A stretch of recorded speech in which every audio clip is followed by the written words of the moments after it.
Doctor Pratibha Patil का जीवन परिचय। प्रस्तावना। भारतवर्ष की भूमि महापुरुषों की भूमि है, परंतु यहाँ की स्त्रियां भी किसी भी क्षेत्र में पुरुषों से पीछे नहीं हैं।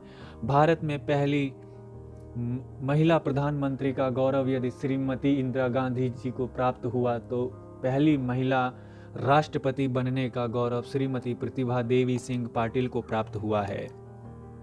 जन्म परिचय। श्रीमती प्रतिभा देवी पाटिल जी का जन्म 19 दिसंबर 1934 को महाराष्ट्र के नंदगांव नामक स्थान पर हुआ था।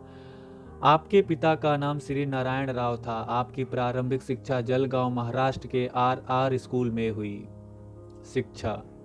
श्रीमती प्रतिभा देवी सिंह पाटिल ने मूल जी सेठ 6 कॉलेज जलगांव के स्नातकोत्तर की उपाधि लेने के पश्चात आपने गवर्नमेंट ली कॉलेज मुंबई से कानून की उपाधि प्राप्त की।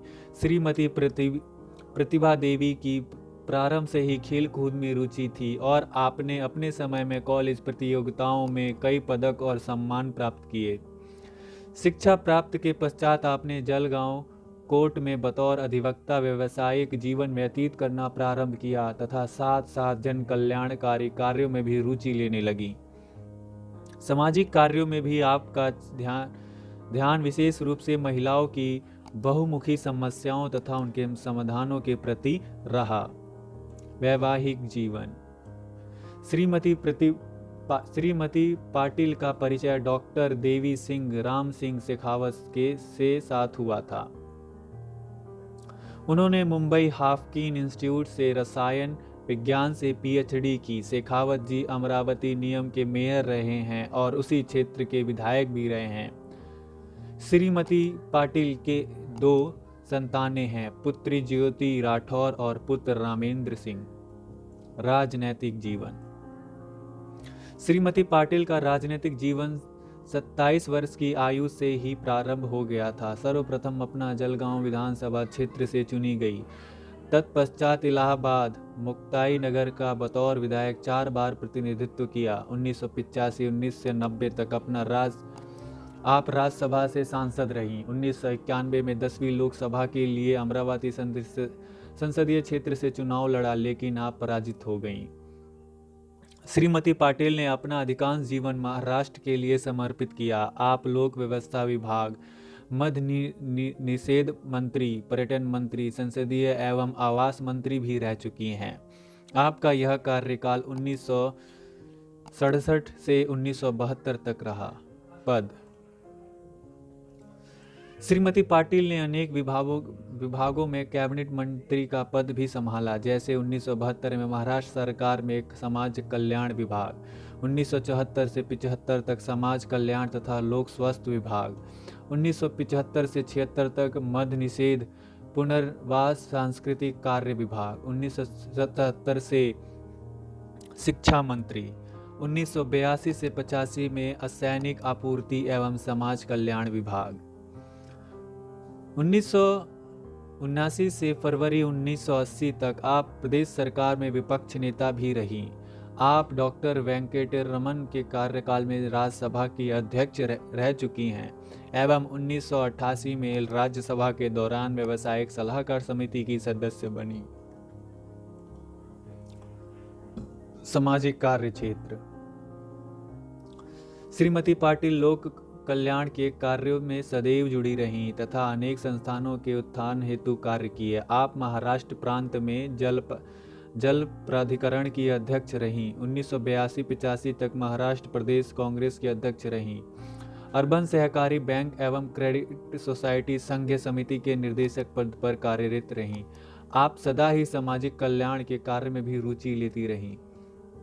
इस संबंध में आपकी धारणा विश्व बंधुत्व पर आधारित है, इसलिए आपने देश विदेश में आयोजित होने वाले सामाजिक कल्याण के सम्मेलन में बढ़ चढ़कर हिस्सा लिया है। 1985 में बुल्गारिया में आयोजित सभा के बतौर प्रतिनिधित्व संबोधित किया। 1985 में लंदन की कमिटी ऑफ अफेयर्स कॉन्फ्रेंस में भारत का प्रतिनिधित्व किया।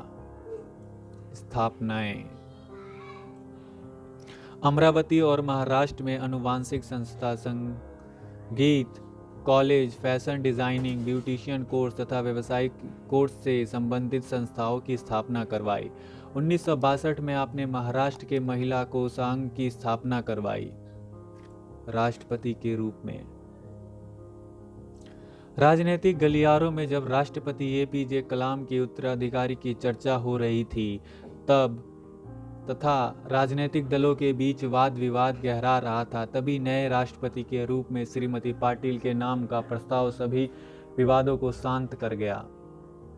यूनाइटेड प्रोग्रेसिव अलायंस के उम्मीदवार के रूप में कांग्रेस अध्यक्ष सोनिया गांधी की ओर से श्रीमती प्रतिभा पाटिल के नाम की घोषणा हुई। आपने अपने प्रतिद्वंद्वी श्री भैरव सिंह शेखावत जी को 3,06,810 मतों से पराजित कर राष्ट्रपति पद का गौरव अपने नाम कर लिया। 25 जुलाई 2007 को श्रीमती पाटिल को राष्ट्रपति पद की गरिमा एवं गोपनीयता की शपथ सर्वोच्च न्यायालय आर.जी. बालकृष्ण द्वारा दिलाई गई। छवि और योगदान। सितंबर 1995 में चीन में वर्ल्ड वुमेन्स कोऑपरेटिव नामक सेमिनार की प्रतिनिधित्व रही। आपने पिछड़ी जाति के बच्चों के विकास के लिए विशेष योगदान दिया। ग्रामीण युवाओं के लिए जलगांव में इंजीनियरिंग कॉलेज खुलवाया। रोजगार दिलाने के लिए जिलव्यार पुणे संस्था खुलवाएं। श्रीमती पाटिल के शपथ ग्रहण करते ही केंद्रीय कद तालियों की गड़गड़ाहट से गूंज उठा। इस अवसर पर उन्हें 21 तोपों की सलामी दी गई। इस समारोह में प्रधानमंत्री मनमोहन सिंह, यूपीए की अध्यक्ष श्रीमती सोनिया गांधी, कई देशों के राजदूत, विपक्ष सहित तमाम दल के वरिष्ठ नेता, कई राज्यों के गवर्नर तथा मुख्यमंत्री सहित 3 सेनाओं के सेनापति व अन्य गणमान्य व्यक्ति शामिल रहे। राष्ट्रपति पद संभालने के बाद आपने प्रथम भाषण में श्रीमती पाटिल ने बच्चों तथा स्त्रियों के अधिकार के प्रति प्रतिबद्धता व्यक्त करते हुए आधुनिक शिक्षा व स्वास्थ्य सेवाओं को व्यापक बनाने की आवश्यकता जताई। आपने सामाजिक कुरीतियों, कुपोषण, बाल मृत्यु एवं कन्या भ्रूण हत्या के अपराधों को जड़ से समाप्त करने की अपील की। पूर्व राष्ट्रपति डॉक्टर कलाम अपने कार्यकाल में भारतीय संविधान के रबर स्टैंप को पाक्षिक प्रॉपर्टी के रूप में बहुत लोकप्रिय बन चुके हैं। उनकी उस छवि को ऊंचाइयों तक पहुंचाना निसंदेह भाग्य मुश्किल काम है, परंतु श्रीमती पाटिल भी गंभीर, धैर्यवान, शिक्षित तथा समझदार महिला के रूप में अपनी पहचान बना चुकी हैं। श्रीमती पाटिल ने कृषि तथा किसान की समस्याओं पर भी विशेष जोर दिया है। उनका बस एक ही सपना है कि भारत बहुमुखी विकास करे तथा पूरे विश्व में प्रथम स्थान प्राप्त करे। इसके लिए महामहिम राष्ट्रपति अपनी कानूनी जिम्मेदारियों की सीमा में रहते हुए भारत सरकार को प्रोत्साहित करती रहीं। वे चाहती हैं कि हमारा देश सशक्त राष्ट्र बने, आर्थिक दृष्टि से मजबूत हो तथा सांस्कृतिक, राजनीतिक, आध्यात्मिक दृष्टि से पूर्णतः आत्मनिर्भर हो। उपसंहार। निष्कर्ष रूप में कहा जा सकता है कि श्रीमती पाटिल ने सदा ही अपने पद की गरिमा को बनाए रखा। वे अपनी सभी जिम्मेदारियों बहुत सूझबूझ से निभा रही हैं और बहुत कम समय में भारतीय जनता के दिलों में घर बना चुकी हैं। धन्यवाद।